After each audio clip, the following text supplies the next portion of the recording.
ይህ ገዳም አባታችን ባለ ስድስት ክንፉ ጻድቁ ተክለ ሃይማኖት ለ12 ዓመታት ጸንተው የተጋደሉበት ብዙ መከራ የተቀበሉበት ክብር ይግባውና ከጌታችን እጅ ሲመተ ጵጵስና የተቀበሉበት ከሰማይ መስቀል የወረደበት ማርያን የተባሉ ካህናት ጣዖታትን በኃይለ እግዚአብሔር ድል አድርገው ያጠፉበት ንጉሥ ሞተሎሜን ፍስሐ ጽዮን ብለው ያጠመቁበት የነ ሰማዕቱ አቡነ ጴጥሮስ የአባ መላኩ ወይም የብፁዕ ወቅዱስ አቡነ ተክለ ሃይማኖት ለፓትርያርክነት የበቁበትና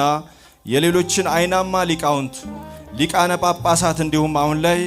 የብፁዕ አባታችን አቡነ ይስሐቅ መገኛ ተአምራዊ ቦታ ነው። የማይደርቅ የቅዱሳን ፈለግ ያለው የአበው መነኮሳት ማረፊያ፣ የሊቃውንት መናኸሪያ፣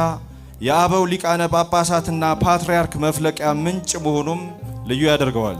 እዚህ ወላይታ ሶዶ ላይ ሙስሊምና ክርስቲያኑ እኩል አባታችን ብለው የሚጠሯቸው ሆዳቸውን በሰንሰለት አስረው በእፍኝ ሽምብራ የኖሩ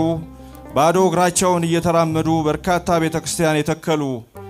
የአራዳ ሐምዛ መስጊድ ሲሰራ ገንዘብ አሰባስበው ያበረከቱ በአካባቢው ሕዝብ የሚጠሩበት የምንኩስና ስማቸው አባ መላኩ ብለን በፍቅርና በስስት የምንጠራቸው ሶስተኛው የኢትዮጵያ ኦርቶዶክስ ተዋሕዶ ቤተክርስቲያን ፓትርያርክ ርዕሰ ሊቃነ ጳጳሳት ዘኢትዮጵያ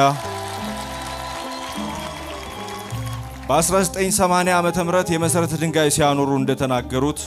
ይህ የአቡነ ተክለ ሃይማኖት ታላቅ ሕንጻ ኢትዮጵያውያን ልጆቼ ይሰሩታል ብለው